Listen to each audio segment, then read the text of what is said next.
Hello, everyone, and thank you for joining us in this fifth episode of a series we have put together focusing on how and why technology companies can successfully work with the federal government as a contractor. So far, we've explored why a technology company may want to consider working with the government, how to win that work, and important steps to take once the contract is awarded. Today, our focus again is on technology companies. We're diving a little bit deeper into the crucial elements of the contract, those that you should pay attention to if your company has proprietary software or intellectual property you may want to protect. So joining me today is someone who knows a great deal on this subject, my colleague, Brendan Halloran. Brendan is a senior manager in Bekaert's risk advisory practice and focuses on serving clients who are government contractors. Brendan has spent a number of years working with the government in the DCMA. Brendan, welcome. Thanks, Greg. Glad to be here. Great. So to kick off right away, I thought we could share an example of the importance of really knowing what a company's contract with the government says and allows, and really to avoid any surprises down the road. So do you have any examples of when a company has used its interpretation of regulations to protect its IP or data rights with the government? Yeah, Craig, it's a great question. One of the recent ones that's had a lot of attention was actually Boeing versus the Air Force. And the background with that is that, essentially as part of the contract, the government had unlimited rights to some of the data associated with that contract. And so there's a very prescribed way of marking the associated documentation, files, and things of that nature. And Boeing actually kind of implemented their own marking legend, and it added a component to it that was outside of what was prescribed by the government, in that it required that if a third party were going to have access to it, that either the government or Boeing itself had to given the approval for it. And so the customer, the government customer, the Air Force, they actually took exception to that because it wasn't in line with the marking guide, and and it worked its way through the ASPCA and then finally to federal court. And so what was interesting about that is that the ASPCA found in favor of the Air Force, that Boeing had asserted this additional requirement around these data rights outside of the contract, and then it went to federal court, and they actually kind of ruled against the ASPCA's decision and found that Boeing was asserting this this prescribed requirement against the third party, not the government.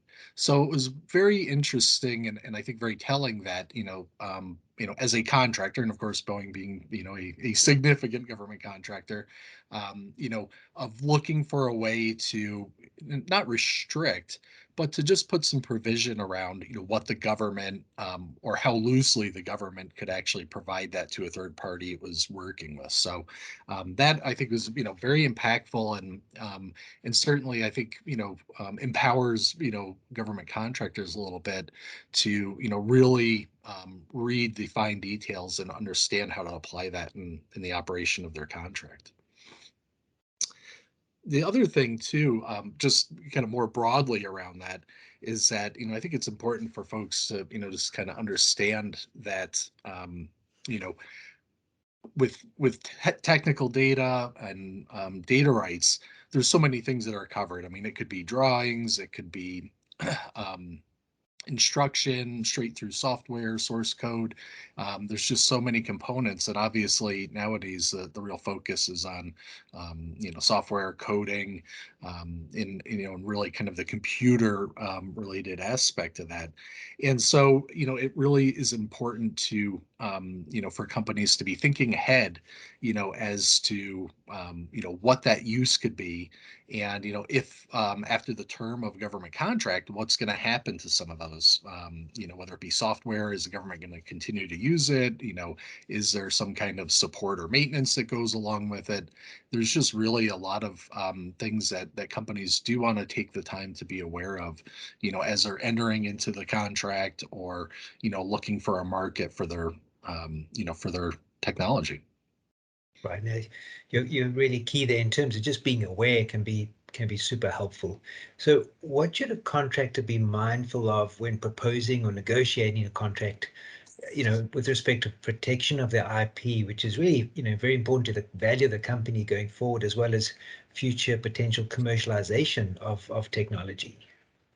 Yeah, no, and that's it's a good point to really be thinking about it early on and kind of following on. The earlier thought is that companies really should be evaluating that at right at the inception. So if there's a government RFP or solicitation, they should really be going through that very carefully, and they have the opportunity to call out things with their proposal that they might take exception to. So if they feel that the government would have more extensive rights to technical data, they can certainly try to take exception to that and get that adjusted right at the onset. And I think it's important to do that, even as early as the proposal stage, so that there could be an amendment made,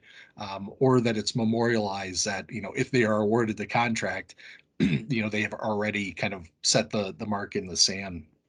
The other thing too is that it's not always you get everything. It could be just a component or a portion of technology or software. So companies can certainly utilize that to say, while the government may have rights to this portion of it, of this type, but to the part that the company had developed previously, the rights are slightly different. So you can certainly kind of tailor that to a certain degree, and not look at it as it's kind of a one-shot deal, and the government is going to have rights to everything. And again, at negotiation, really understanding what's in the contract. Obviously, that's an obvious point, but it does happen, and there's oversights or inconsistencies. But really having a clear understanding of what how you're going to track that, how you're going to document, that I'll kind of use the term broadly, data, so that the proper rights are marked and allocated.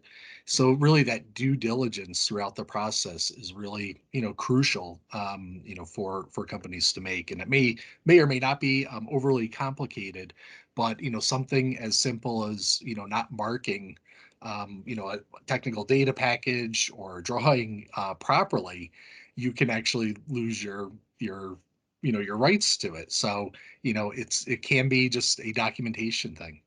So those really fine details are key in the process for companies protecting what they're doing and their assets.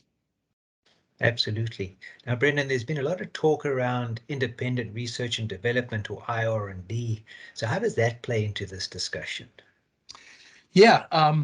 Well, IR&D is, it's been just such a, hot topic with the government, particularly with Department of Defense, because, a number of the major contractors have really significant IR&D, and obviously it's key to the DoD mission. But so there's a lot of oversight and attention, and it's kind of a moving target in terms of what some of the requirements that companies may have to go through to classify something as independent research and development. And the key word there with the independent is that with IP and data rights, it really follows the funding. Did the government pay for this from inception, or did they pay for only modification to it? So that really is kind of the trail that you have to follow to understand what inherent right the government might have to it. So independent research and development gives companies the ability to get some cost reimbursement from the government through their indirect rates, without associating it with a direct government contract. So that's really crucial, and really kind of drawing the line that there's not an inherent government right or interest to that. So classifying projects as IR&D, tracking them as such, And again, really that kind of systematic approach to knowing, when did we start, this particular, technical pursuit? At what stage did perhaps, it get used on a government contract?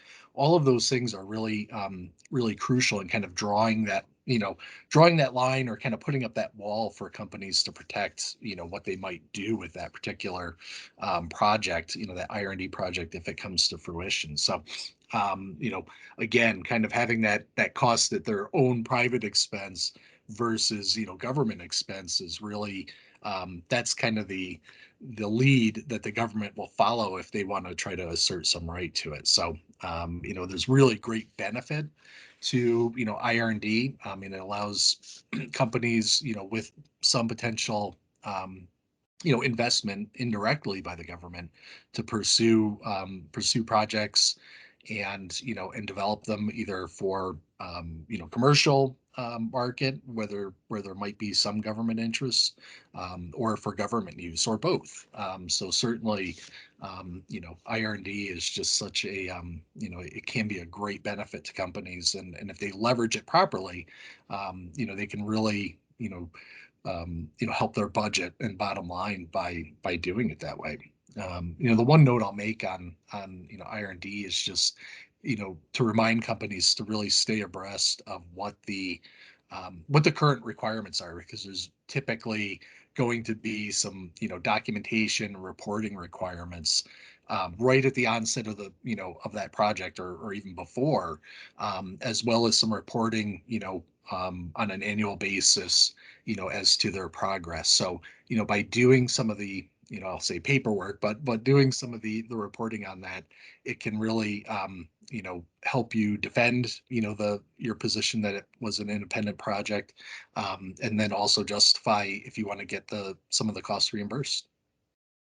Great. Thanks so much, Brendan. So super insight on these topics, and feels like we've just touched the top of them. And I think each of them Yeah. we could speak a lot longer. So, while we understand, the government isn't out there to intentionally take, contractors' IP, I think being at least aware and dealing with some contractual issues on the front end, and being aware of rights that one is locking into can help ensure a good outcome for both parties. So, to that end, we at Cherry Bekaert are here and ready and able to help navigating those, contracts as they're awarded, as you're bidding on that work. So we're certainly happy to help. So Brendan, thank you again for your time. And if folks want to contact you directly, please email Brendan at brendan.halloran@cbh.com.